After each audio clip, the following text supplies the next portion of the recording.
People can send you all the messages, but No. So the thing is, they don't send me the messages. They will send it to my husband. Really? Oh, they send the messages to your husband. So the same question you've asked now they would say, what did you do last night? Hey, Ghana for. Yeah, so I beg, I've changed it. This one is Kiddie. We're safe. Kiddie, which song? Or is West? Touch It. Touch It. Oh my goodness. Okay, let's just go straight. Peter to Tosh has a business, song. right? I mean, well, I think it's a culture. Frying pan to fire. This one from frying pan to fire. It's okay. And then I remember. Oh, it's okay. I mean, it's the month of love, so we can understand when Mama Vio Usuabaji decides to drop these songs. Particularly when she asks, "This is the first Tuesday in February." I can understand. Oh, but Winston, we have a serious conversation. Wherever you are right now, just pull your head. If you're driving, just look out. Look at look up, and then you realize that the weather, like there's something in the air. That's how I like to put it. There's something in the air. What is that? So the thing is that currently the air quality in Accra is bad. And I say currently because that's the situation we're faced with. Now, I know that when the rains come, like we say in Ghana, air quality does improve. But the air quality in Accra has been bad over a long period of time. True. It's become worse now also because of the Harmattan, where you have other particles within the environment. But over a long period of time, air quality in Accra has been bad. And the question is this. So look, the poor nature of our air quality actually affects us. This could put you at risk of cardiovascular diseases. And I was surprised to realize that, even diabetes, cancer, asthma for young ones. And it's so, this morning we want to have this conversation. For many, it looks like, it doesn't really matter. The rains will come and that'll be the end of it. But like I indicated, the air quality, even though it's become worse today because of the season in which we are, for some time in Accra, it's been bad. And the experts would tell us. So how do we ensure that we have improved air quality in Accra? But in the meantime, what is it that you must do to prevent yourself from getting the, these diseases that we've been talking about? And that's the conversation we'll be having today. Okay, and it's so really, look, really important. It's very important. I'm thinking about our children. Exactly. They're out there in school. They play, they walk around, they are breathing the same air. So what should we do? Wear mask, for instance? What do we do? That's the question. And so, I know a lot of people will talk about the fact that, it's always like that. No, it's not always like that. Later on the show would learn what contributes to the poor air quality. Then we would ask ourselves, whether or not we're doing things which contribute to these, then we will have a better understanding of it. Okay. So that's a conversation we're going to be having here on the Super Morning Show. But of course, also this morning, we started something yesterday. Yeah. And so yesterday on the Super Morning Show, we talked about, you having a say in who leads your development at the local level. The president is appointed. He's He's revoked. got reps. He's got reps. And these are representatives of government. See, they are government representatives, not necessarily the president's representatives. But must we have a say in who represents us? I think we all agree we must have a say. But what should be that say? Should it just be a case of a president saying, okay, that's the case, and they go to the assembly, assembly members would vote? Do we elect them? How do we elect them? Yesterday, our two panelists felt that we should have that on partisan basis. There are many of you who have said, no, you don't need to have them on partisan basis. You want other views on it. Stay with us here on the Super Morning Show. We get into that aspect of the conversation as well. It's a packed show, all for you. All right. And Big Stories brought to you by Vodafone, Feather Together, and latest film, your partner for life. So looking for the best value data and voice offers? Look no further, as Vodafone has unbeatable deals made just for you. To enjoy these amazing Vodafone offers, just dial *530# and get onto any of the Vodafone Made For Me bundles for as little as $1 Ghana cedi. Vodafone Made For Me has just got what you need. This offer is specially made for you. Simply dial *530# or visit my Vodafone app to subscribe. Vodafone, further together. And we want you to have a say in our conversation. So in terms of the air quality, of course, tell us where you are. What do you think you can do in your own way? What are the questions that you want us to ask? For instance, what's bothering you? 055-1111-997. That's our WhatsApp number. Also post on X Joy99 and remember to add the hashtag JoySMS. You can reach us also on Facebook. But I've got fantastic news for you. Get more value for your money with the Hollard into Swore Motor promo. You get into Swore when you sign up to Hollard's motor insurance between now and April. Enjoy free fuel vouchers, free roadside assistance. This is the one for me. Free roadside assistance when your car breaks down. An amazing gift too. With Hollard's quick motor insurance claims process, you've got the best insurance ever. Yato Subruta Inti. Contact your insurance broker or the nearest Hollard office. You can also call the toll-free number 0800 444 999 to sign up. Join the Pepple family. Hollard Insurance. We insure you and everything you love. Mama V, yes. Do you want the Renault Colliers too? I've got one. Yes, you've got one. Yes. Oh, yes. I mean, and once I said it, the white one. It's not like I've got one, but I've got one. Oh, the two one shall that be I one. can borrow. The two shall be one. That car is good, man. I mean, one of the things that I like about women, when you're getting married, they say, "Unya dia fabefi, unya ka fako uknufi." So don't worry. You can drive it. It's yours too. As for us men, we give it to you. It's just that when it's yours, it's not ours. Oh, who said that? Oh. When it's ours, it's yours too. No, we know. So Premium Motors Limited wants to make this February the most memorable one. Yes, buy a Renault Colliers and let us whisk you away to the enchanting city of Dubai with your partner within this month of love. This exclusive offer is valid only for the month of February. So do not miss out on the opportunity to make this Valentine unforgettable. Visit Premium Motors Limited today, test drive the Renault Colliers and make that decision, or call 0307079977 or 0307080010. Renault Colliers, where luxury meets intimacy. And this vehicle is distributed by Premium Motors Limited. Hey, terms and conditions do apply. I need to go test drive it. It's a cool car, man. You will love it. I love it. I mean, I've been seeing you driving it. It's a cool gift, a car to get as a gift for your special person in this month. This they is would just, really appreciate it. This is just February, so a lot of things times are still hard. But this is the point. Maybe we can, get it. We'll get it. We'll get a package. You should get it. I'll get a package. You should get it. I know your dream car though, but this one will win you points. Plenty. Oh, my friends at Premium Motors, Chris and the team, Chris Atipo and the team, and Mr. Jihad Hijazi. Are you serving notice? I'm serving notice that I'm going to be there. It's a good car, really. Just try it. Go there, call them, and test drive. It's 11 minutes after 8 here on the Super Morning Show on Joy 99.7 FM. Stay with us. Keep your comments coming through. 055-111-1997. That's our WhatsApp number. Post on X Joy997 with the hashtag JoySMS. Wake up, good morning, good morning. Breaking news. Vodafone Ghana is becoming Telecel. Stay tuned.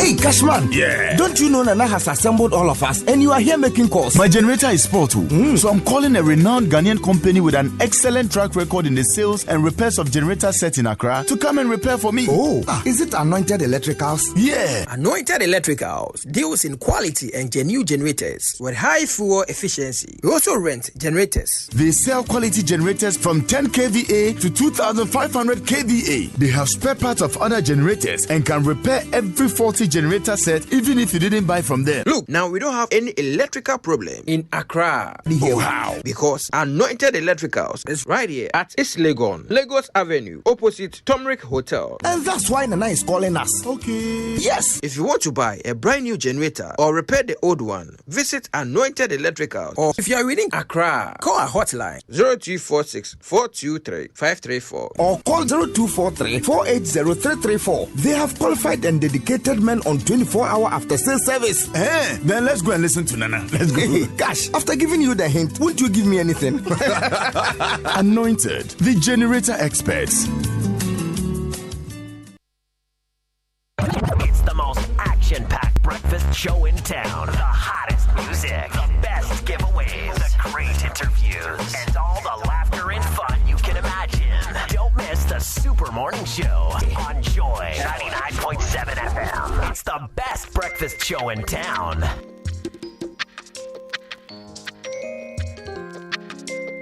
Coffee in your cup. Enjoy on the set. The Super Morning Show is always the best. On Joy 99.7 FM. 1,000 times. Nansu and Ibi Katrim say Edum. What of coverage area? I'm a beauty, I mean, yeah. A entrepreneur. I'm coming in the focus, yeah. Time free, yeah. Ain't you one part in me? Ain't me I'm part of what you say? Soon I to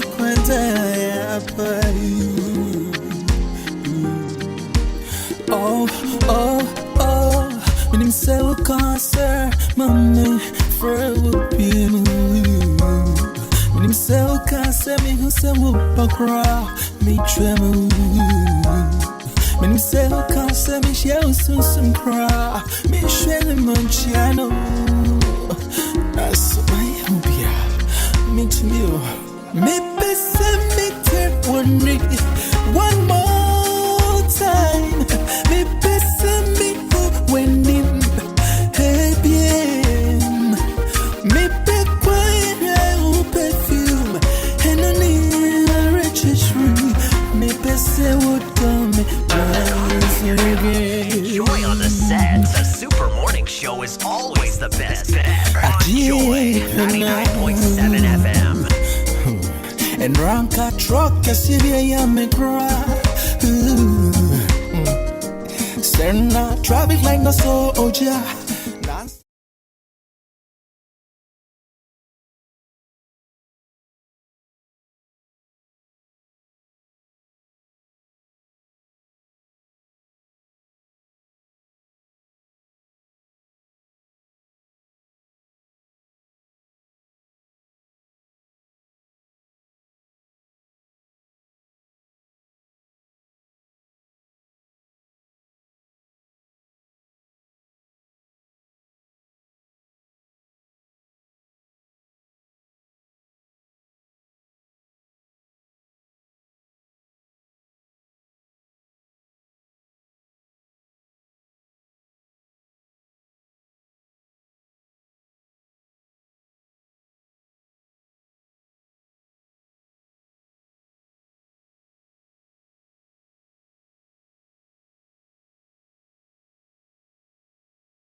Enjoying it. I just, how I hope that we just have to continue like this. Yes. When you're listening to, these songs from the past, Kwabna Kwabna with Mayer, you have Becker's You Lied to Me. I don't know why, Betty played that song. And he was singing it, so I don't know whether Betty's been, disappointed, but, Betty, has anyone disappointed you? Did you have some Valentine in it as well? Who swerved you? These are good songs from, good Ghanaian songs. We're in the month of love, so you like everything from the past. So I mean, yes, we're not surprised. No, these days the songs I don't understand. you, Papa. We hear you. No, but I tell you, before we get on to talk about air quality, and I tell you one thing that Jeduble Ambole said some time ago. He said, today, everything all the boys, they are singing, Ahayadu, he can't hear anything. He can't hear anything, but he can hear Ahayadu. That's all he can hear. But then someone, I know, one member of parliament said, he himself, when he was singing, did we hear anything? Just the man. But the thing is that these songs are good songs. At least I understand. Today, a lot of the young ones, they are saying things. They just like they've added words to, and that's it. I don't understand. Yeah. So I prefer songs from the past. They have to listen to you, Mom. Somebody who was entertainment prefect in King Herod's court. You know what you're talking about. Entertainment prefect was in Mali school. It is not so long ago, just about 24 years ago. So it's not so 24 long. years? It's not so long. 24 years ago you were... But that's not so long. Goodness. That's just some, a few years ago. The ancestor. Anyway, you right now you are old, so trust us. We will give you the dates. You they are mixed up for you small. Please, this was you enterpedia. You start chop chair from back in the pyramid. When I went to my you MC at the inauguration of the pyramid? I told my father, I want enterpe. He said, "Antipost in a concert nepa." Goodness! You can imagine how the old people think. The air pollution is affecting me. Speaking of which, we'd better talk about this thing, okay? Yeah. It's 8:27, and today we've been very concerned about reports coming through about how polluted the air is, especially here in Accra. And to help us understand exactly what is causing this and how we can stay safe from it, we're very happy to have Kofi Amega join us over the phone. He's an associate professor of environmental and nutritional epidemiology. He's also the project lead at Breathe Accra project with the Department of Biomedical Sciences at the University of Cape Coast. He will be joining us shortly so he can give us a bit of education about exactly what it is that is causing this pollution, and more importantly how we can all stay safe from it. But look, Wobete's selection, actually, to come to think of it, there's this very powerful thing about music that whenever you hear it, it immediately connects to a memory. Right, especially songs like this, you immediately start remembering perhaps the last time you heard it, what you were doing at the time. And a lot of these songs are from the early 2000s, right? The ones that were just played, early 2000s, from when the 90s were turning into the noughties, right? And this was when I was perhaps on my way out of university, and it's just reminding me of a different time in Ghana, a very different time in Ghana. There seemed to be a lot less pressure, and I guess I miss it.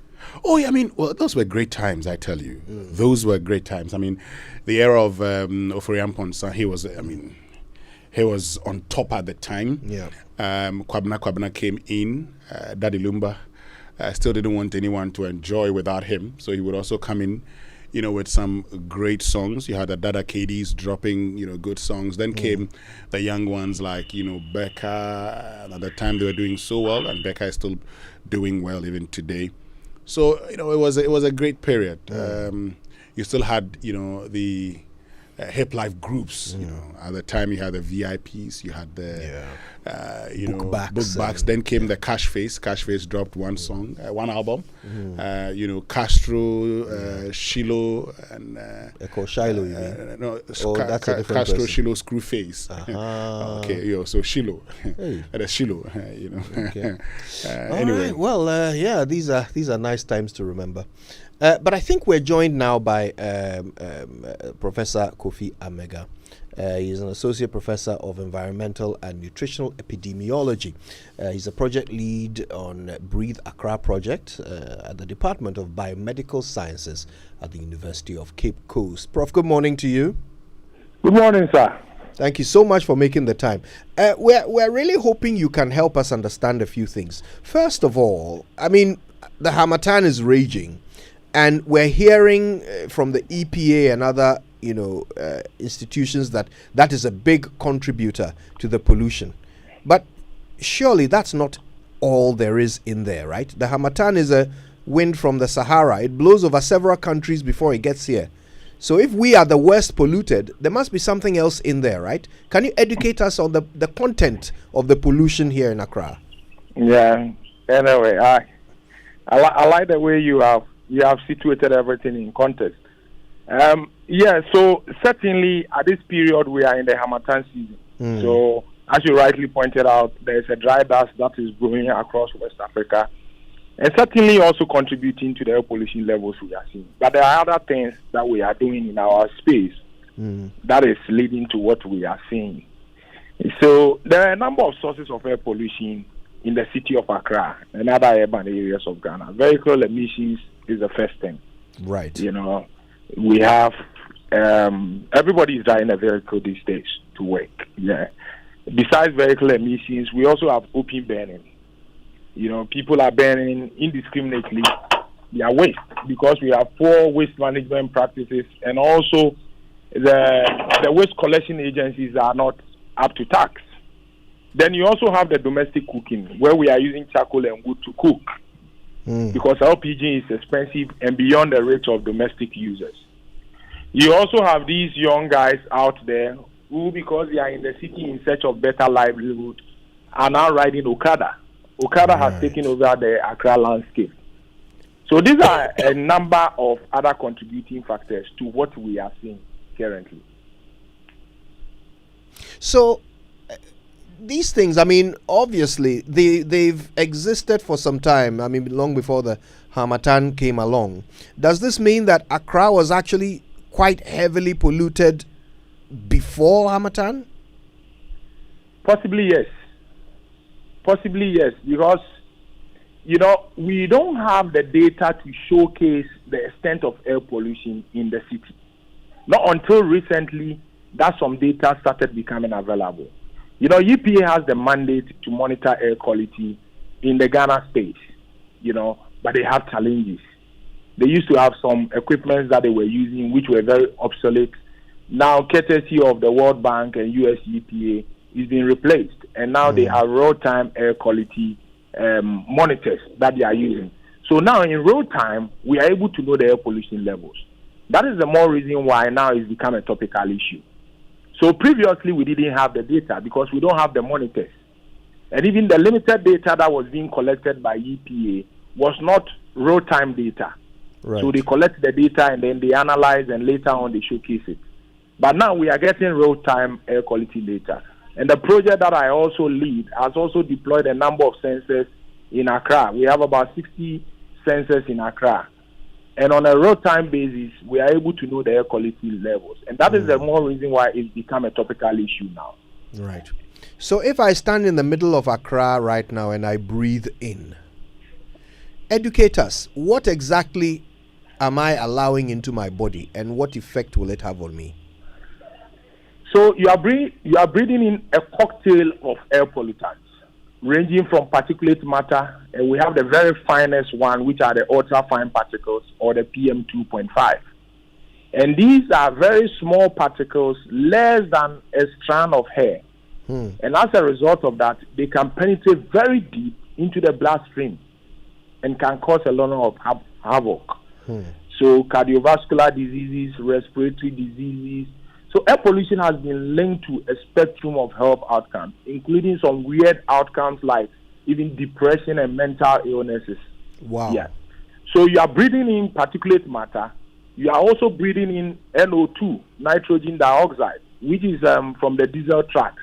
And you know there's a lot of construction going on in Accra. You have in Accra Central, you have all these trucks bringing in the rice and oils, and they are always idling. So you are breathing in a cocktail of air pollutants, which include PM, which include NO2, and even carbon monoxide. Okay, what do these things do to the human body? What kind of, you've mentioned cardiovascular disease, respiratory disease, but you know these things are dangerous. Do they cause cancer, for example? Oh yeah, it causes lung cancer, and you know there is empirical evidence, not from our settings here, but from Europe and North America, where they have been monitoring air quality for a long time, and they have one of the most advanced air quality monitoring systems. You know, there is data from very rigorous designs, and what I mean by rigorous designs are longitudinal cohort studies that have linked air pollution with all the outcomes that you can think about. Just mention them, and then we can show you the evidence. So it's linked with cancer, it's linked with hypertension, linked with diabetes, and then importantly, exacerbation of asthma. So there are some vulnerable populations. So the vulnerable groups are those who have underlying conditions. So they are hypertensive, they are diabetic, they have respiratory conditions like asthma, rhinitis, and then you also have children. You have elderly people, and then you have pregnant women. So air pollution has been linked with a host of health outcomes. But you see, the problem here is that, my brother, it's a silent killer, and nobody dies, and then we say the person was killed by air pollution. So there's only one person in this world who has air pollution listed on her death certificate. And this was a young lady who was suffering from asthma. They were living around the South Circular Road. And then there were a number of exacerbations of asthma. The young girl later died.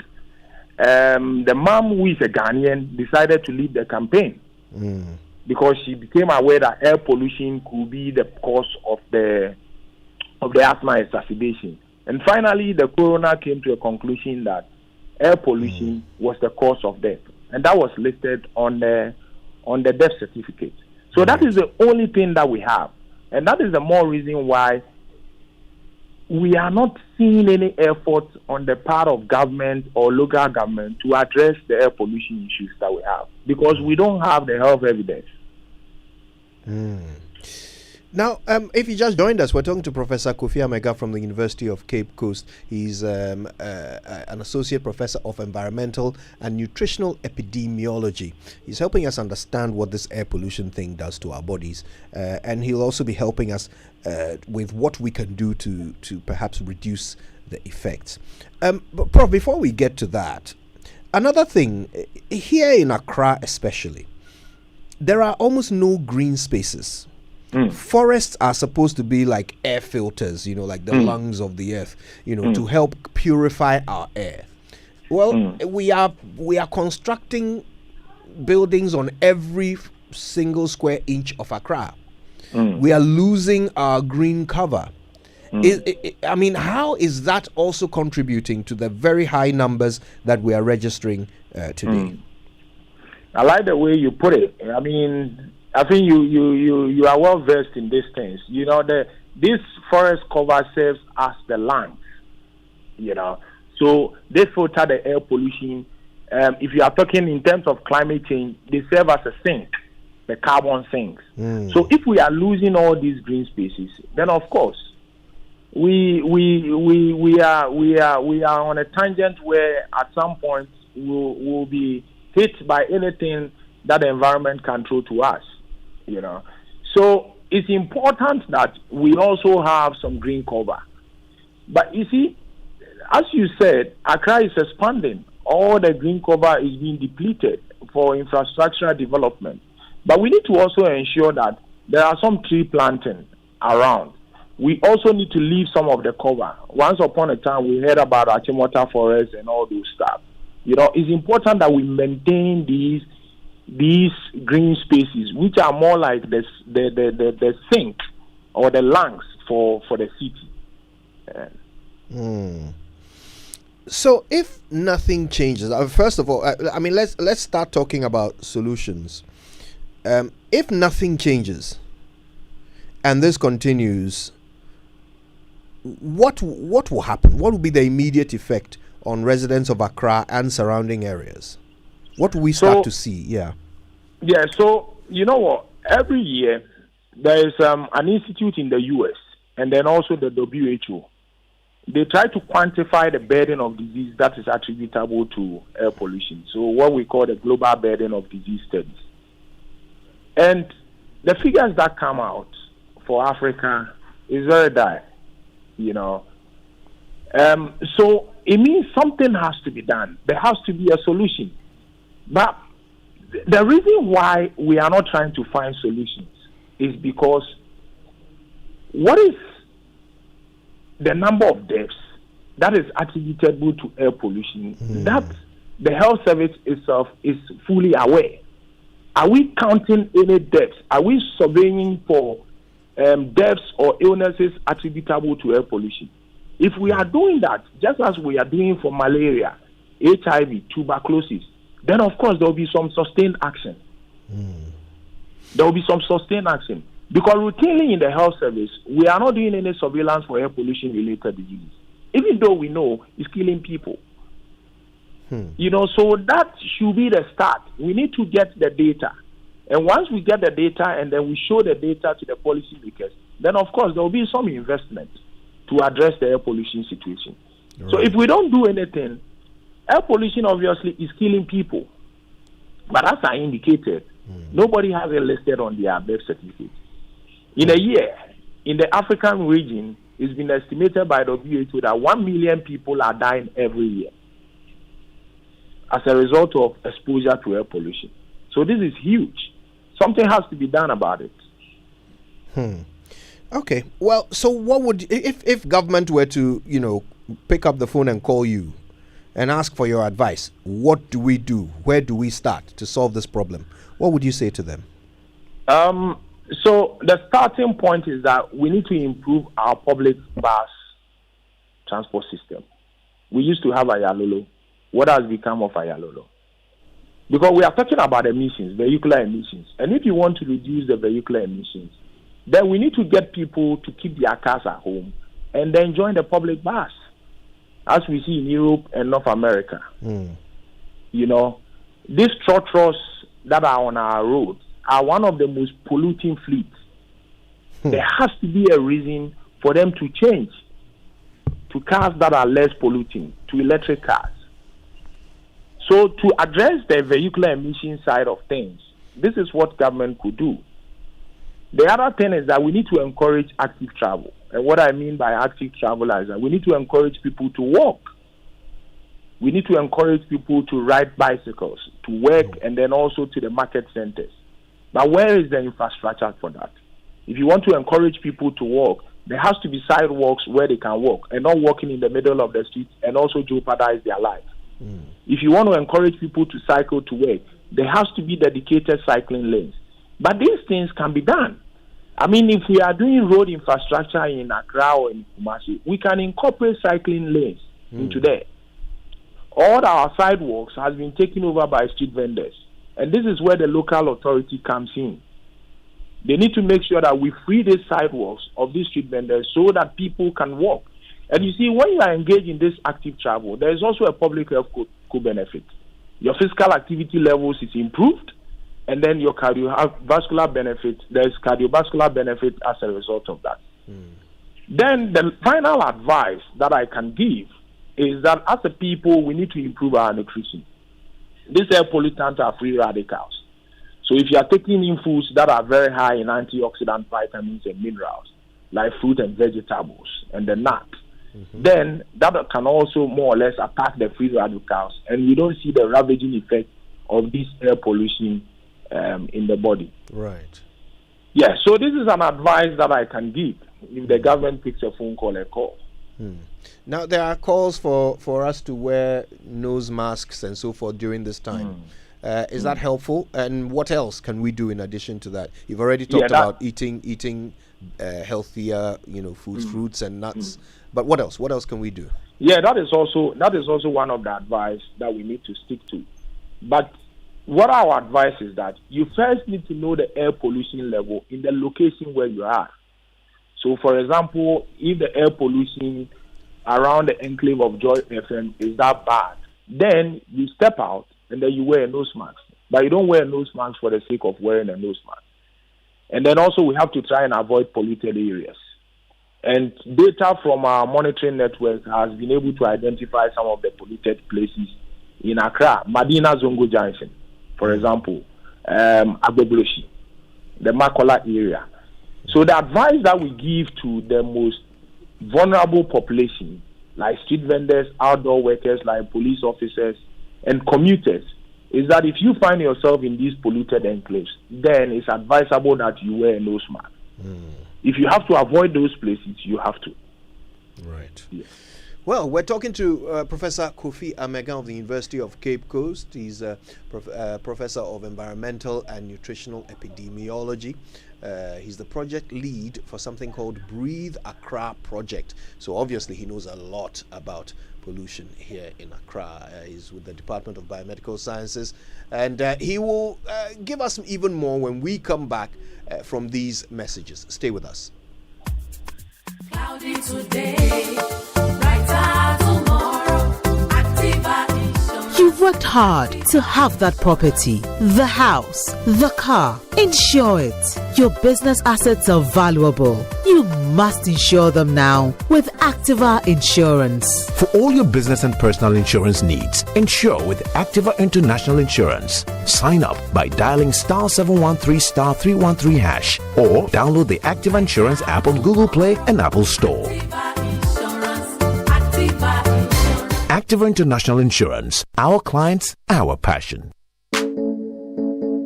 What's so tasty, creamy, crunchy, makes you happy when it's near? Munchie, munchie, oh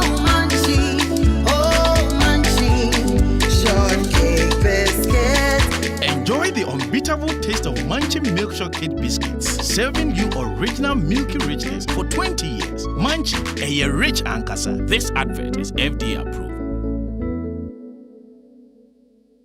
This Valentine's Day, take the love road as the king of hearts, Kwabna, and the queen of love and soul, Becca. Rock it live in a never-before stage experience collabo. It's the Vitamilk Love Night.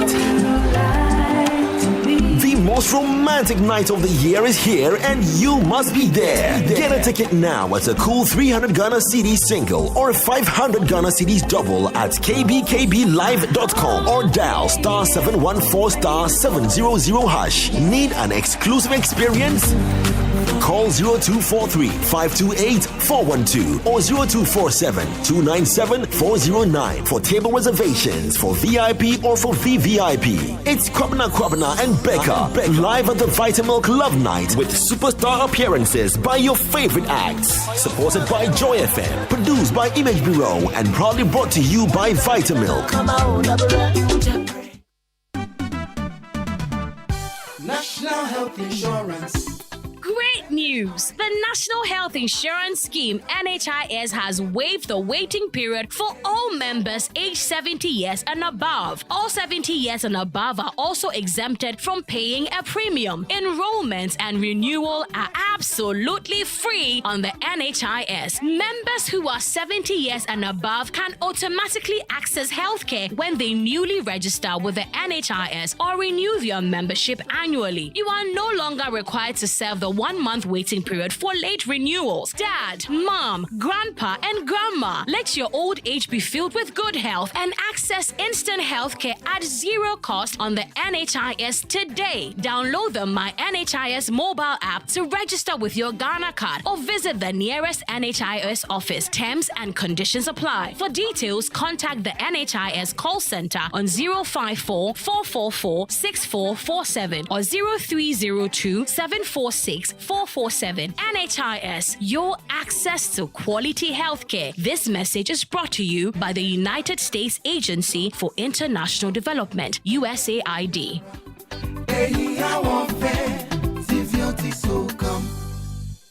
Do you want to study in India, Thai Global is bringing directors of India's leading universities and colleges to facilitate your admission to pursue first degree, master's, or PhD programs. 8th of February, 10 a.m. to 5 p.m. at Kumasi Lancaster Hotel, and in Accra, 9th of February 2024 at La Palm Royal Beach Hotel from 10 a.m. till 5 p.m. There will be lots of scholarship opportunities. Call 0532 546478 or 0200 565626.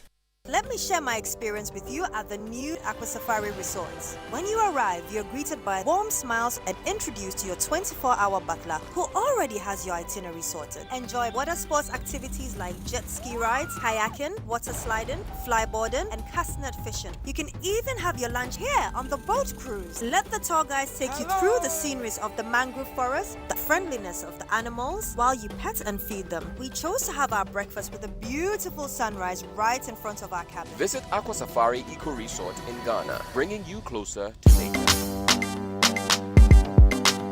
Coffee in your cup and joy on the set. The Super Morning Show is always the best bet on Joy 99.7. You're welcome back. It's the Super Morning Show on Joy, and we're talking about air quality here in Accra. There's a website called IQ Air, which is a global air monitoring website. They have stations across the capital in Kwashiman, at Kwashiman Junction, at the Department of Physics, University of Ghana. They have several monitoring stations there. They have one at the U.S. Embassy in Accra. About 6 or 7 monitoring stations across the capital, and they are recording a current what they call USAQI. That's the unit of measurement of 336. That is ranked as hazardous. Okay, it is 57.2 times the WHO annual air quality guideline value. 57.2 times more dangerous than the highest level of pollution accepted by the WHO. Okay, it's not looking good. And in fact, the content of the pollution is also listed. They say you will find finely ground silica dust along with gravel and other forms of ultrafine or coarse particles. You will find black carbon and volatile organic compounds or VOCs, as well as and they are coming from a multitude of combustion-based pollution sources ranging from cars to factories and even the open burning of trash and refuse. Other pollutants that are also worth noting due to their danger are ones such as mercury, lead, cadmium, along with polycyclic aromatic hydrocarbons, dioxins, and furans. These are some of the main pollutants you find in Accra today. Our guest, Professor Kofi Amega, an associate professor of environmental and nutritional epidemiology and project lead at Breathe Accra project with the Department of Biomedical Sciences at the University of Cape Coast, has been educating us. But we are joined by Professor Paul Osei Sampene. He's a pathologist and medical coordinator at KNUST. Prof, good morning. Thank you for making the time. Good morning, my brother. How are you too? Very well, thank you. Now, Prof. Amega, you'll be very interested in this because you raised the concern of lack of data about deaths caused by pollution. Well, that's why Prof. Osei Sampene has joined us. Because, Prof, apparently, we do know something about those who are dying from air pollution in Ghana, don't we? Yeah. Good morning once again, and my greetings to Prof. Amega. Good morning, Prof. Yeah. Well, like you rightly said that what you call air pollution is one of the main causes of death, except that you don't have, as it were, we don't have data to back them.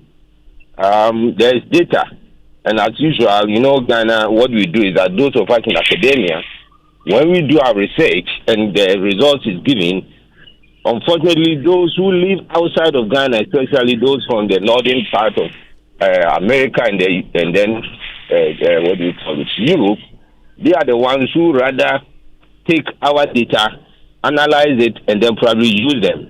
Back home, we don't use it. We don't need them.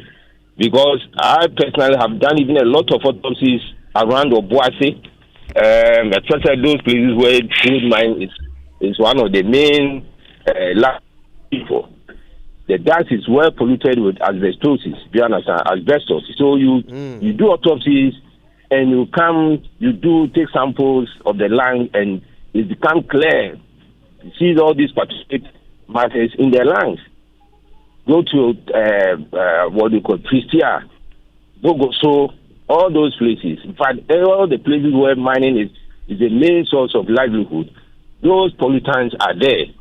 And so, therefore, the data is there, except that people are not interested in using it. People are not even looking at it as anything, because, as you rightly said, in Ghana, people do a lot of knee-jerk reaction. The case comes and everybody talks about it, and after some time, it goes down, and that's it. Okay. Now, Professor Sesampini, I mean, you've talked about mining areas, and Kojo earlier was talking about, the source of the pollutants. And he talked about lead and others. Now that you've mentioned this, help us understand how these metals contribute to air pollution and their own effects on us. Well, we inhale. Inhalation is one of them. Mm-hmm. And sometimes ingestion of it, that's eating the pollutants mixed with foods. And then sometimes, drinking from these waters that have also been contaminated. For instance, if you have air pollution problem in Accra, you don't only have to look at it in Accra, but you see, air doesn't have any boundary. They travel everywhere. Probably somebody may come from, let's say, Obuasi, where probably he has worked in the mines for some time, and he has this particulate in his breast or something. So he comes out. It's something that is theory, actually, but it's possible. So we have to be actually looking at it in a manner that it's a whole country, not only Accra. It's a whole country issue where pollution is one of the things that we don't usually see as a problem. We inhale them, we ingest them, and sometimes we refuse them. And that's where the problem is. Talking about the data, and I'm just interested in how widespread this is. And so, based on your research, how many people estimated? Well, I haven't done personally. I have not done any work in terms of putting the data to publish a paper. Okay. But I've come across doing a lot of autopsies around these places where these particulate matters are found in people's lungs. So, like I'm saying, it is there, except that probably there's no lack of, there's nothing like collaborative work to see the need for us to get them together and then make a publication out of it. So as to the data, it is there. If somebody dies from asthma, everybody knows that asthma is actually exacerbated as a result of some of these particulates. Gain is fine particulate or these particulate matter, these are very big ones. And then let's say tuberculosis. In as much as tuberculosis can also be caused by some of these mycobacterium, they can also be caused by any other form of particulate matter. You understand? And then we talk about so many other upper respiratory tract infections, and then other underlying diseases that we know. So it is there. Except that probably the pathologist who does such an autopsy, say that the thing is air pollutant that he inhaled. But it is clear that if somebody had died from asbestosis, it is clear that it's a pollutant that has killed the person. So, Prof, when you cut open, a body, when you're doing an autopsy, and this is a person who has died from air pollution, what are the signs? What do you see in there that tells you that this is what caused his death? Sometimes grossly, it becomes very difficult to grossly determine. And so you have to process the sample and probably put it under the microscope, and then you see them. At times, if the person has accumulated a lot more, then sometimes in cutting grossly, you may get some brittle sort of reaction as the knife goes through the lungs and goes through those organs. The knife sometimes can encounter some resistance there. And then you take the sample and do further tests. especially histological tests, and then it comes out that the person had a lot of these particulate matter, especially the metallic one. I'm talking about heavy metals. Yeah. You see some of them in there, and then you conclude that this is the situation that the person died. But it's interesting, most of them, they do that, especially those who are working in the mining sector, especially I'm talking about the established mining centers like Obuasi gold mines and all those things. They do that to establish the fact that the person has died so that they go in for workman compensation. Right. Otherwise, most of them die and they don't even want to do autopsy on the bodies. That's the reason why sometimes we make some of these data and it makes it very difficult to work with it. Yeah. So, Prof. Amega, if I may bring you back in. I mean, I think it's true that, it is difficult to get accurate data for some of the reasons Prof. Sampene has outlined. The fact that we don't actually tend to do as many autopsies, as perhaps we should. But there is some data, as he has demonstrated. How helpful is that? What can we do with what we have, Prof. Amega? Yeah, I mean, I think the data that Prof has highlighted are the case reports. They do the autopsies, they are seeing these things in the lungs. So it more or less affirms what I earlier indicated, that air pollution causes havoc to the human body in terms of being deposited in the lungs and deep into the bloodstream. So what happens is that there has to be some public awareness. I mean, these pathologies that are cutting these cadavers, they need to put this evidence out there in the mainstream so that people are aware that air pollution is causing havoc to the body, and then we can act to protect ourselves. But, we can't sit around and be throwing our hands around. Let's face it, there's evidence from Europe and North America that has linked pollution to a spectrum of outcomes, as I indicated. I bet the levels that they are seeing there are very low levels. And even as a result of that, the WHO recently have revised their guidelines such that the guidelines level now is 5 microgram meter cube per year annually compared to the 15 previously. So something has to be done about the whole situation. And I'm glad a professor has come in and indicated this is what we are seeing in the facilities. And certainly that goes to allude to the point that we need to do something about it. Now, Professor Amega, before we wrap it up, there are those who say that, for many people, some people who say that, what we are experiencing is because of the Harmattan, and that once the rains come, like we would say in Ghana, we'll be fine. Is that the case? You see, the levels that we see during the dry season are certainly higher, especially season are certainly higher than the wet season. Because, of course, when the rains come, they are going to douse these pollutants. Kojo raised the issue about also we having a green cover that can serve as a sink for the city and filter these pollutants. But notwithstanding, you see, the issues, the causes of air pollution are still with us. So even if the rain comes in, and as I indicated now, you see, when WHO revised their guidelines, it means these guidelines are done based on empirical evidence. So they have assembled studies, and they have realized that even at levels 5 micrograms per meter cube can still cause havoc to the body. And what are we seeing in Accra? We are seeing 50 plus. So even when the rain comes, we will still be above the WHO threshold. So the steps is that we need to address the pollution sources. And so we cannot just say, once the rains come or once the Harmattan ends, the air pollution problem is gone. It's not gone. It's still with us. Kwejo indicated that, does it mean that previously Accra was polluted? And I say yes. Previously, we did not have the data. But now data is becoming available. You highlighted the IQA website where they have sensors across the world. And the sensor in Kwashima is a sensor that we put there for them to contribute to their initiative. So we cannot just say once the rain starts coming, the air pollution problem is gone. Not at all. It's still with us. Well, on that foreboding note, I want to say a big thank you to our two guests. We've been hearing from Professor Kofi Amega, Associate Professor of Environmental and Nutritional Epidemiology.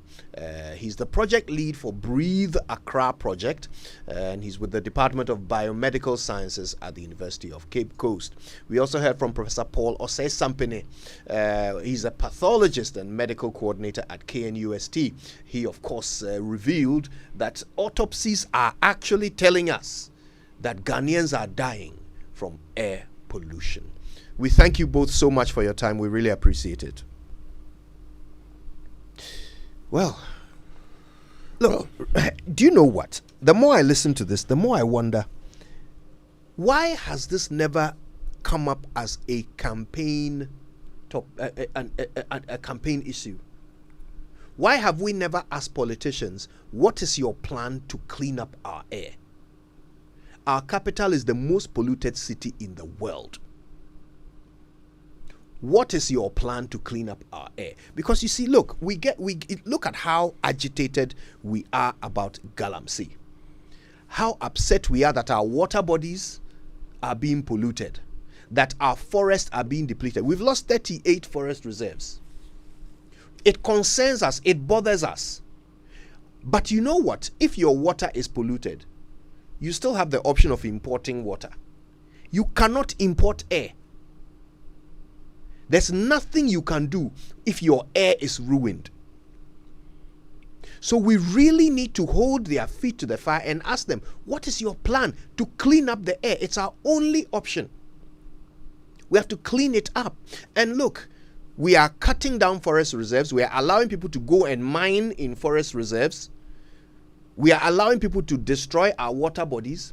We are allowing people to burn all kinds of carcinogens in the atmosphere that are causing us illnesses. We are doing all this, but we are charging the average Ghanaian an emission fee, an emission tax. We are charging Ghanaians money, and the money is not going to solve the problem. You know, reading from the IQ Air, data, it tells you one thing. There's even lead, for instance, and that's God! And Professor Osei Sampene is also, corroborated that. It tells you one thing, and look, and he's talked about in mining areas, for instance, you mentioned cadmium and others, which are actually polluting the environment. And Professor Sampene has talked about how you see samples of these when you conduct autopsies on persons who have died. This is it for me. When we started having this conversation in the morning, there were a lot of people who said, it's because of the Hamatan. It's actually how we rubbish things in this country. Okay, so all of a sudden we said, it was the Hamatan, it was going to go away. It's the Hamatan, it was going to go away. You heard from, Professor Osei Sampene telling you that in certain areas, it's not just the Hamatan. He's actually talking about the fact that let it not even be a conversation about Accra. And we'll be reading some of your messages. People who have sent us messages, and I've said, in this part of the country, the air is equally polluted. That's what we feel.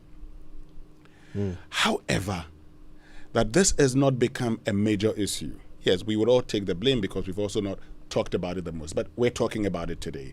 And this must become a major issue because gradually we're destroying our environment and just do not care. Last time, and you asked a question about, the trees that would serve as filters. That would serve as filters. Recently, I saw somebody advertising an estate and someone commented on it on Facebook. That person said, why is it that many of you, when you build estates, have no trees? You have just pavements. No green spaces at all. Today, in this country, when you want to buy a piece of land, the land on which there are trees is less expensive than the land where the trees have been cleared. Unfortunately, I love to be at the countryside all the time because the greens, even though the weather is dry, at least you feel relieved. You breathe fresh air. Actual fresh air. This is the point. And it is not just because of the dryness of the weather. We burn anyhow. We burn things anyhow. Wait for the rains to come. And people would just, gather their rubbish and then light it up. And that's the end of it. They're burning it. where it's good that the Greater Accra Regional Minister was able to get people out of Agbogboshi. E-waste, for instance, burning of it was a major problem. Yeah. Destroying the environment. That place, long before this, Agbogboshi was the most polluted place in the world. Exactly. So, look, this is a serious matter. Let us not play our usual politics with it, and let us not play our usual, the rains will come with it. Enough. He's told us some of the areas, most polluted areas, Medina, that area, Zongo Junction, that area. In case you're going to go to that place, please mask up. Yeah. It's very important. Yeah. And let's start asking our politicians questions. Government of Ghana, EPA, Ministry of Environment, Science, Technology and Innovation, Ministry of Lands and Natural Resources. What is your actual strategy to solve this problem? What is your actual plan? Don't tell us the rains will come. Don't give us that third world answer. Let us think our way out of our problems. So we'll be back. Before we go, messages. We've got lots of them, Kojo, but there's one here at Gideon Mauto. Now, listen to this carefully. No factories, no industrialization, but we managed to beat Delhi in India. How? This is a serious public health situation, and authorities must act now. Yeah. So pay attention to this. No factories, no industrialization, but we still managed to beat Delhi. We don't have forest fires like California. We don't have volcanoes spewing out volcanic ash like Iceland. We don't have any of the things that have put other countries on that list. But we are number one, and we are almost double the pollution levels of number 2. Let me get into more of your messages. At Nans_down says that the figures are interesting because the margin between us and the second polluted city is so wide. Adousu Samuel is asking a question. He says, what are the factors the Prof considered before saying people should ride bicycles? Well, because he had talked about how, the emissions from our vehicles. Yes. Particularly, also because a lot of us, drive, second-hand vehicles, some of which the engines are very old, so the emissions, itself are polluted, and so it becomes a problem for us. Yeah. And then at Abdul_ himself says, this happens to a country where their leaders are much concerned about fattening their accounts every 4 years and neglecting the importance of environmental sustainability. Do we have environmental engineers, scientists, etc.? If yes, how much is allocated for it? Who cares? At Emperor Wayne says, these nations have hundreds of factories employing millions. We have nothing, yet we have the audacity to be filthy and polluting too. Admakumi says, we're ranked over India. Do you know how wild that is? Well, keep your thoughts coming. We'll definitely share it with the rest of the world, and we'll also, read it ourselves and comment on them. Absolutely. But first, you know that we all have those days when you're low on everything, even energy, time, cash, and even airtime and data. Well, that's why MTN Extra Time is an airtime and data advanced service that allows you to make calls or browse the internet even when you have an insufficient balance. All you have to do is dial *506#. Yes, just dial *506#. Go through the prompts and select the amount of airtime or data that you need. It's more than simple. Doing your favorite things on MTN means you don't get interrupted even when you're low on airtime or data. Please remember, terms and conditions apply. Now you can get more value for your money with the Hollard Into Swap Motor promotion. You get Into Swap when you sign up to Hollard's Motor Insurance between now and April. Enjoy free fuel vouchers, free roadside assistance when your car breaks down, and amazing gifts as well. With Hollard's quick motor insurance claims process, you've got the best insurance ever. Yato so brutal into contact your insurance broker or the nearest Hollard office. You can also call the toll-free number 0800 444 999 to sign up. Join the Purple family, Hollard Insurance. We insure you and everything you love. More on the show after these. GoTV is stepping up your entertainment from the 15th of January at no extra cost to you. If you are on GoTV Value, upgrade to GoTV Plus to watch GoTV Max. Already on GoTV Plus, upgrade to GoTV Max to enjoy GoTV Super. And if you are on GoTV Max, upgrade to GoTV Super to enjoy the best of the best on GoTV Super Plus. Don't wait. Step up your entertainment today. It's on us. GoTV. Love it. T's and C's apply. This Valentine's Day, take the love road as the king of hearts, Kwabna and the queen of love and soul, Becca, rock it live in a never-before stage experience collabo. It's the Vitamilk Love Night. The most romantic night of the year is here and you must be there. Get a ticket now at a cool 300 Ghana cedis single or 500 Ghana cedis double at kbkblive.com or dial *714*700#. Need an exclusive experience? Call 0243-528-412 or 0247-297-409 for table reservations for VIP or for VVIP. It's Kwabna and Becca live at the Vitamilk Love Night with superstar appearances by your favorite acts. Supported by Joy FM, produced by Image Bureau, and proudly brought to you by Vitamilk.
Today we started a conversation about local government. Of course, this followed the president's appointment of some 26 new MMDCEs. After 24 of them were sacked and 2 of them resigned. And of course, that conversation led us to engage Professor Ransford Jampo and Dr. Eric Odrosai. Dr. Eric Odrosai. And they were sharing their views on the way forward and how local government can be a bit more democratic in its nature, how this decentralization initiative can really bear fruits for Ghanaians. And that became a very interesting conversation. We've got so many text messages since yesterday, people wanting more education and engagement and discussion on that. So today, we thought we would bring somebody who is quite an authority on this. Dr. Esther Ofeabuaji is a former director of the Institute of Local Government Studies. And she joins us over the phone right now. Doc, good morning to you. Good morning. How are you? Very well, thank you. It's great to have you on the show. Indeed. Now, I mean, this conversation has been ongoing for some time. We still have local government government chief executives who are selected by the president and then approved by an assembly that has 30% of its members also selected by the president. Exactly how democratic is this process, and what can be done to improve the representative nature of it? Right.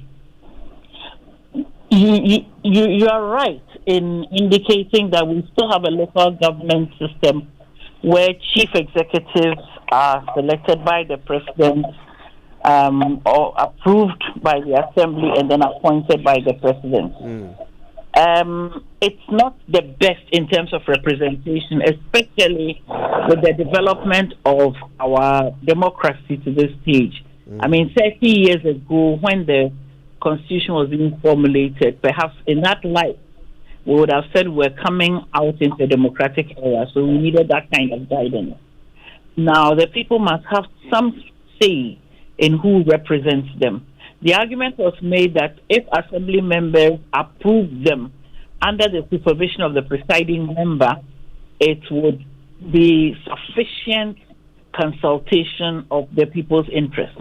However, that representation mechanism of the assembly members is flawed, is quite flawed in the sense that even the elected members don't have sufficient interaction with their people. And if the people can be trusted to cast their vote to select a president or a member of parliament, then they can be trusted to say, this chap or this woman represents what I want for my locality, and I have confidence that they will be able to deliver in my interest.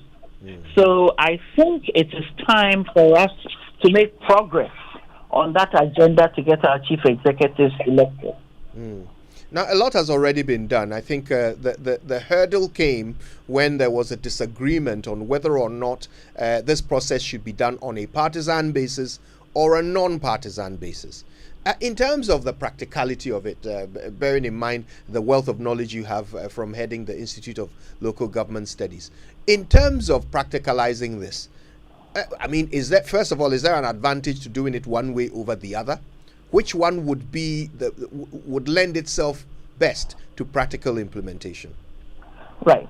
It was interesting when you said a lot has been done. For me, not a lot has been done, because towards the end of the last regime, or as we were going into elections in 2020, there was quite a bit of discussion, a bit of legwork around moving towards electing the chief executive. So much so that it was seen as an unfinished business, and it found its way into the manifestos of the key political parties. But after the election, there hasn't been sufficient movement from those parties who make the difference. As the party or the opposition, we haven't seen their work there. Right. Is everything okay at your end? We can hear you clearly. All right. Yes. Because, so I'm saying this because it hasn't come up a whole lot for public discussion. It hasn't occupied our news space, anything. But I would like to say that civil society took it upon itself to start galvanizing the discussion, because the excuse that had been made was that consultation had been insufficient. So civil society came together under the leadership of CDD to do countrywide consultations. And it emerged in that discussion or that mobilization of information that the majority of Ghanaians who were consulted favored the election of chief executives. But a considerable proportion also favored their election on non-partisan basis. Now, those who argue for partisan selection or selection of chief executives on a partisan basis say, look, it is just a justification of what the reality is on the ground. Another category of people will say to you that the elections are exciting only because they are conducted on partisan basis. And they point to the turnout and the fervor and the enthusiasm that accompanies presidential and parliamentary elections to that end. But you see, if we're going to be serious, what advantages do partisan election of chief executives offer? Already, a lot of us are very concerned about the political partisanship that is driving a lot of the development discussion that is being attributed to problems that we have. Even the most basic initiatives are assigned to either being politically in tune with one party or another. Recently, issues have come up about sections of the country being neglected because they didn't vote one way or another. Again, look at all of the partisan political maneuverings and gymnastics. The monetization of selection of candidates for parties. I mean, both major parties went and their aspirants have had to shell out lots of money, in kind, in cash, rewards for central delegates and so on. So what has partisanship got to offer? I would like this country to start electing these people, whether or not I would like, because you see, a person who is known for political activism will not be separated from their partisan antecedents or whatever. But let us pick this person, let us hear his manifesto, let us hear her ideas, her vision, her understanding, her capacity to reach out and engage sections of the population she's supposed to serve, her humility, his ability to listen to the issues of the young people and so on, and the capacity to pull together a credible plan for moving this locality forward. So once this person puts themselves up and they are allowed to share it with the population, then the people go and vote.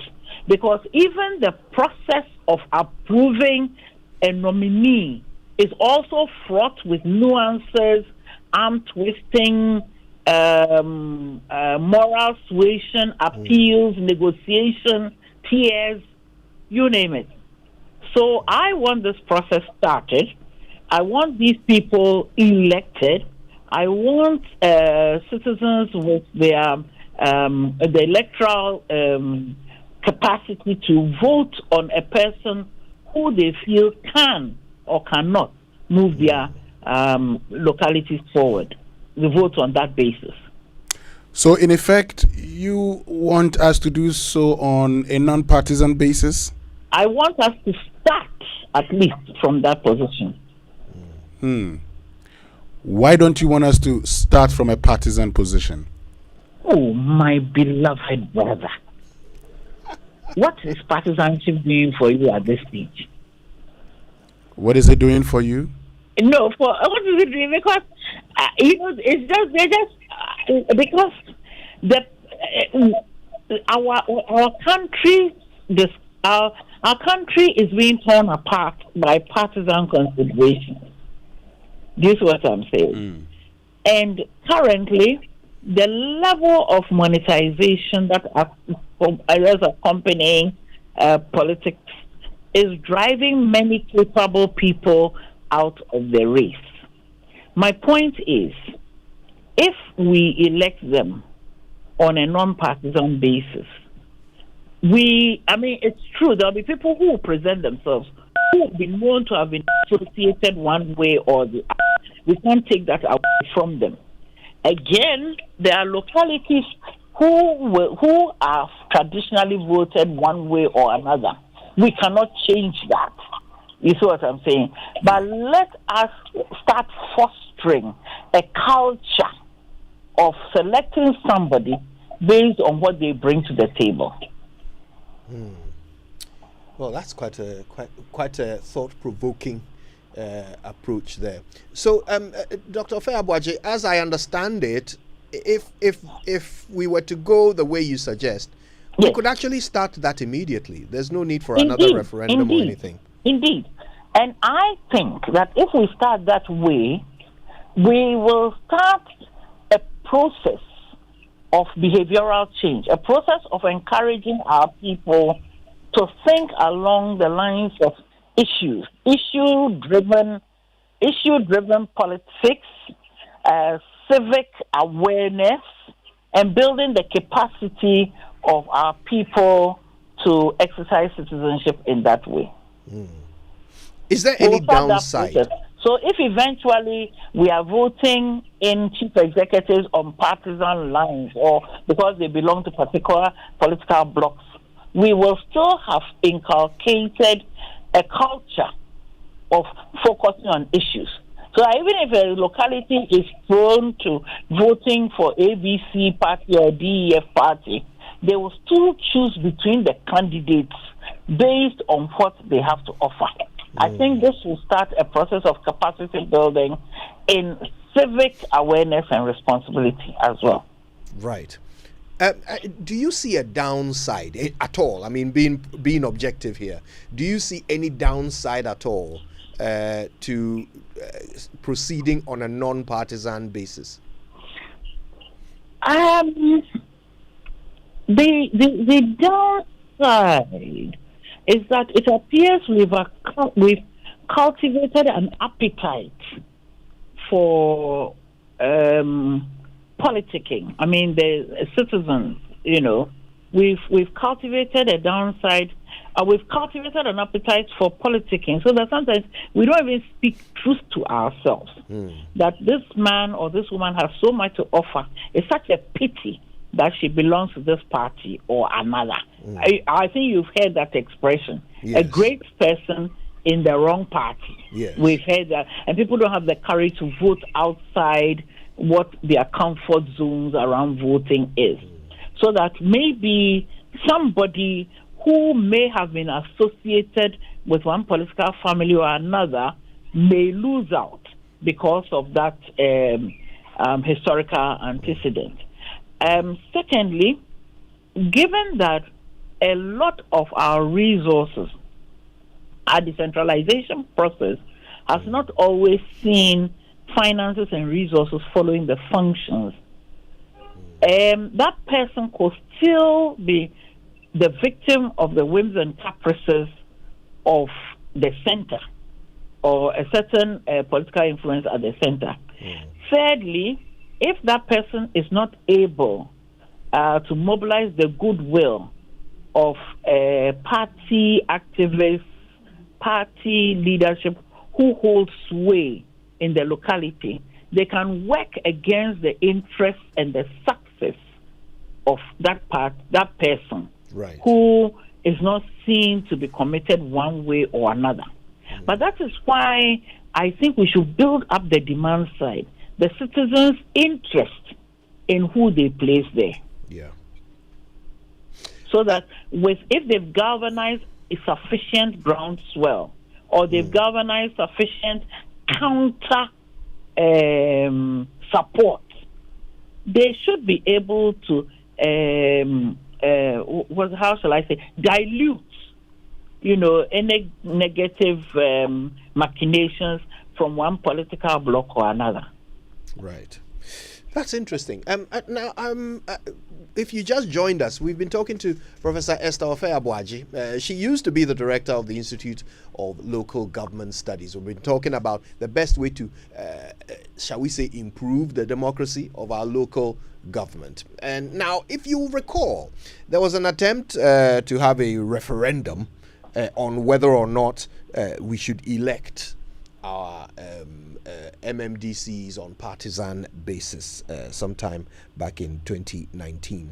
Now, there was somebody who initiated the counter argument to this and vociferously argued against the idea of a partisan based election. And that person was Samson Ladi Anyenini, private legal practitioner and of course the host of Newsfile here on Joy. Now he joins us over the phone right now. Samson, good morning to you. Morning, could you? Yeah, I mean this this brings back memories, I'm sure. As the president yet again appoints another 28 after sacking 26 and 2 resigning. Appoints another 26 after sacking 24 and 2 resigning. We're back at this point where the president holds so much sway over who runs our communities, our municipalities, and our districts, our cities.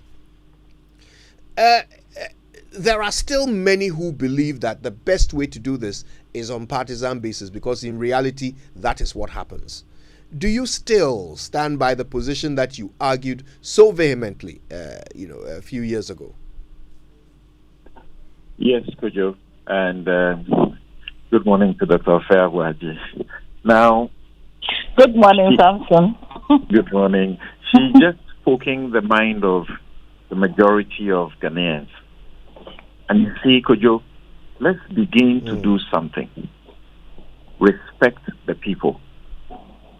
The Constitution is made for the people. And it is the will of the people that must hold sway.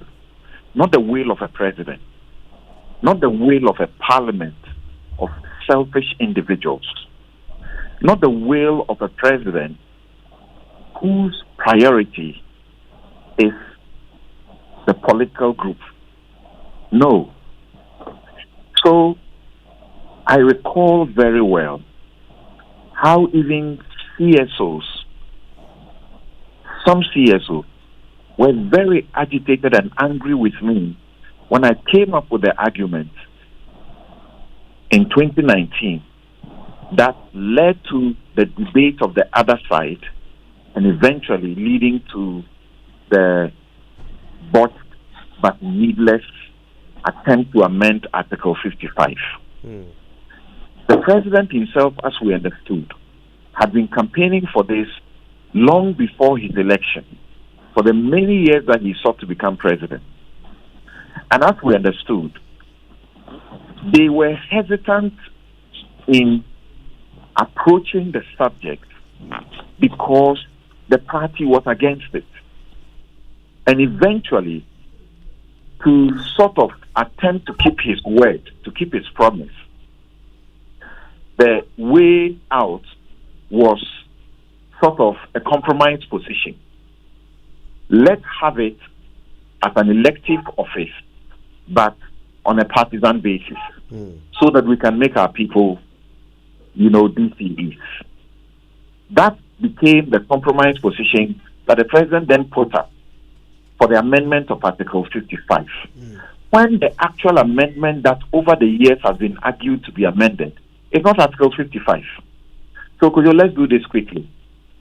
Article 55. I'm reading clauses 1 and 5, clauses 1 and maybe 3. 1 says, the right to form political parties is hereby guaranteed. And 2 says, every citizen of Ghana of voting age has the right to join a political party. And here it's 3. This is what we sought to amend.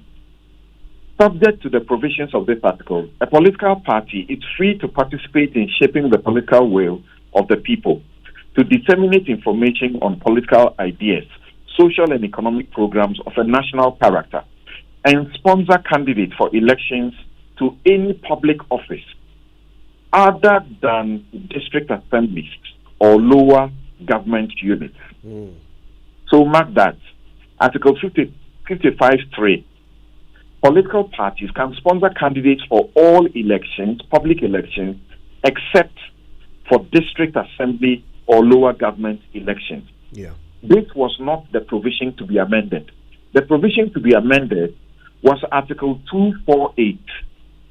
Article 248, Clause 1 says a candidate seeking election to a district assembly or any lower local government unit shall present himself to the electorate as an individual, and shall not use any symbol associated with any political party. 2. A political party shall not endorse, sponsor, offer a platform to any or in any campaign for any against a candidate seeking election to a district assembly or lower government unit. Right. Then we invested the president with the power to be the one to nominate. So the actual provision that we were supposed to amend was the provision that gives the president the power to nominate the candidate. That's the only provision we were supposed to amend. And then somehow, seriously, we found it convenient to now talk about how to amend a provision that has absolutely nothing to do with the election. Here is the provision. There shall be a district chief executive for every district, who shall be appointed by the president with the prior approval of not less than 2/3 majority of members of the assembly present and voting at a meeting. That's Article 243. So if there is any provision of the Constitution that needs to be amended so that we can have district assembly CEOs or chief executives elected, it is Article 243, Clause 1. That says the president must nominate them. Right. Or actually uses the word appoint. Appoint. Shall be appointed by the president. This provision is easy to remove. You don't need a referendum. All you need is for Parliament to strike it down. That's all there is. Yeah. Then we were ushered into a needless and expensive referendum, just wasting our money. But like Dr. Fairboadi asked you, Kojo, we have seen the politics, the partisan politics, and what it has done to us. What benefit has it brought to us? Democracies are failing to deliver the dividends to the people. So today, the major debate in serious governance circles is about how to avoid the care that certain democracies are bringing a reversal and threatening a return to military regimes and unconstitutional regimes. Right. To reverse that, we don't have to impound the problem. We don't have to, as it were, worsen the problem. So, could I ask the question? You sitting there, wasting there, Dr. Fairboadi, accomplished, should be able to stand elections for a DCE without being tagged as MPP or NDC and crucified for it. They should be able to say, I don't want to belong to any of these parties, but I want to serve my people at the local level. They must not belong to a political party to do that. Today, if you don't belong to a political party, it's like entering the eye of a needle. Okay? You can't. Yeah. They will sell at the primaries. They will choose who to become, and at the primaries, the one with the biggest pocket will buy the vote and will be voted to represent the party to win the elections at the district assembly. Right.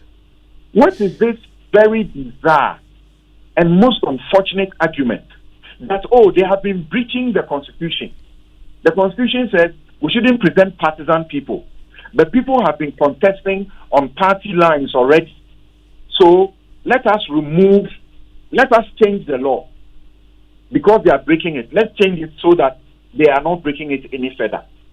When we ask the question, you say this is an absurd question. There are thieves. Stealing is a crime. We can't seem to control it. Corruption is a crime. We can't seem to control it. Therefore, we should remove the laws on corruption so that the people can continue to steal. Is that the argument? Countries like Uganda, Canada, they are doing this, non-partisan. What is wrong with us? And I'm saying, let's not bring a system where we will let the partisanship that is eating and destroying the fabric of our society be commenced from the district level. Right. I want Samson Ladia enemy to be able to say, I want to help my district. I should be able to go there and contest election on my own, in my name, and not be priced out by a political party. Right. If you don't belong to a political party, you won't win. Look at the small local level elections that is going on. Look at the flyers they do, the banners they do. The NPP, you see them aligned. The NDC, you see them aligned. And the voting reflects it. How much do we want to destroy our society? Good question, Samson. And I wish we could continue. Our time is running so fast. But yeah, point very eloquently made. Thank you so much, Samson Ladi Anyenini, private legal practitioner and the initiator of the No Vote campaign back in 2019 when this referendum was attempted by the government of the day. Dr. Esther Ofeabuaje, former director of the Institute of Local Government Studies, we thank you so much for your time and education this morning. We appreciate it. All right, and listen, thanks for all of your text messages as well. They keep coming through. Obviously, these matters are of concern to you. We appreciate your messages. Text messages on Super Morning Show are brought to you by GCB Bank PLC. GCB Personal Loan. Make that big move and dream a reality. So, Kojo, let me tell you about the Valentine's Day special from Roverman Productions in partnership with the National Theatre and Joy FM, because they are presenting Ebo White's amazing classic and Happy Wives, Confused Husbands. So on the 40th wedding anniversary of Mr. and Mrs. Efriye, their 3 adult children return home with their various forms of palaver. As the children struggle to come to terms with their marital problems against their parents' successful and long-lasting marriage, certain concerns are raised. Will the anniversary come off as planned, or will it go up in flames as the married children go at their spouses with bitterness and anger? And Happy Wives, Confused Husbands is a story on marriage and relationship told in a hilarious and unforgettable manner. It shows on Valentine's Day, 14th of February at 5 p.m. and 8 p.m. at the National Theatre. Rate 200 Ghana cedis for single, 300 cedis for couples.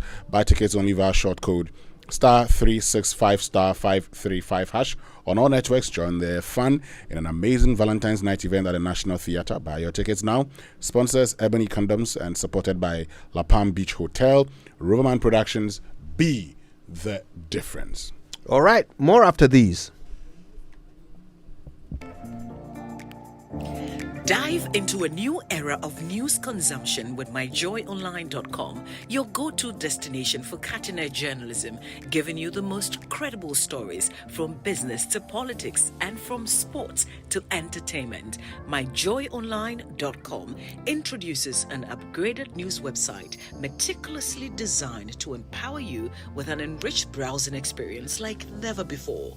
Experience the future of news browsing with myjoyonline.com.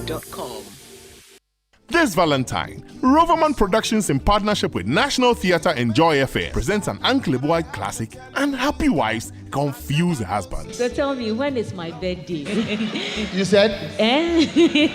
When is my birthday? Loving husband. Your birthday? Yes. The 30th. You see, I told you, I remember. God, you know, go shame us down. Okay, 30th of which month? It's 30th October. For your information, my birthday is the 30th of November. It is the 30th of October. It is my birthday, and I'm telling you it is November. And I am your husband, and I'm telling you it is October. Hey, shame! Shame! Shows on the 14th of February at the National Theatre. First show, 5 p.m. Second show, 8 p.m. Rate 200 Ghana cedis and 300 Ghana cedis for couples. Buy your tickets via short code *365*535#. Sponsor Ebony Condoms and supported by La Palm Beach Hotel and Decocraft Ghana Limited. Producers of Kibi Chocolate. Roverman Productions. Be the difference. Coffee in your cup and Joy on the set. The Super Morning Show is always the best bet on Joy 99.7 FM.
Triggering synapses and making us remember things with some great music today. And you know what? Let's very quickly remind you, while you are in a good mood, of some of the things you can spend your money on. For example, why don't you plan a Valentine trip to Safari Valley Eco Park?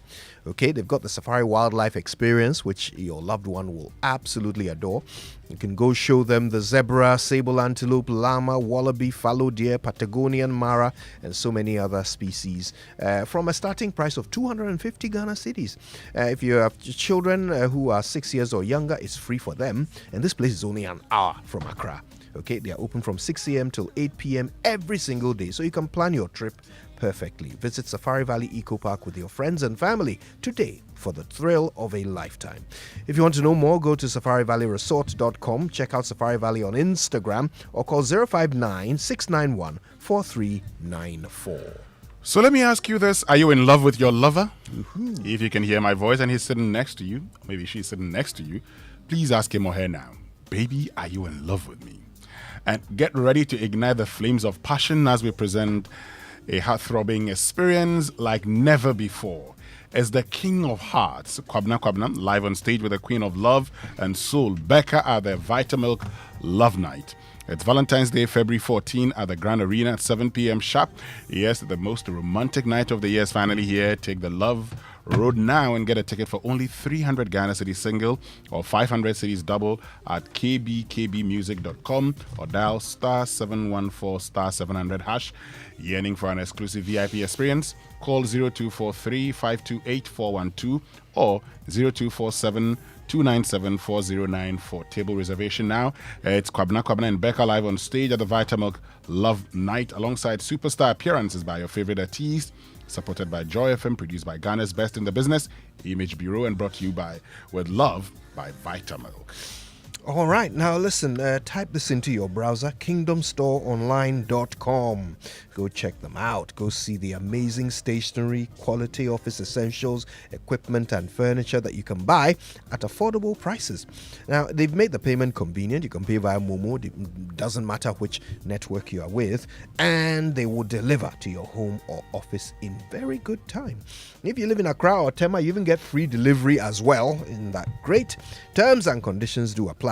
At Kingdom, quality and affordability are their hallmarks. So at APSA, we believe that you and your vehicle deserve to be rewarded, so get more for your protection with a motor insurance policy from APSA, underwritten by Hollard Insurance, our comprehensive third-party or third-party fire and theft Motor insurance policies not only ensure that your vehicle stays protected, but you also get rewarded with fuel vouchers from now to the 31st of March 2024. That's not all. You also enjoy free roadside assistance, have the option for a car hire, post-vehicle repair inspection, and more when you sign up for our comprehensive cover. The qualifying minimum premium to be rewarded is 482 Ghana cedis. Discover how to get things done at absa.com.gh or the nearest ABSA branch. Terms and conditions apply. All right, peeps, this has been great. We're back tomorrow with even more. And for the last few minutes, of course, we'll give you some blissful music from DJ Wobete. My name is Kojo Yankson. I'm the morning man. And I'm Winston Amwa. Have a good one.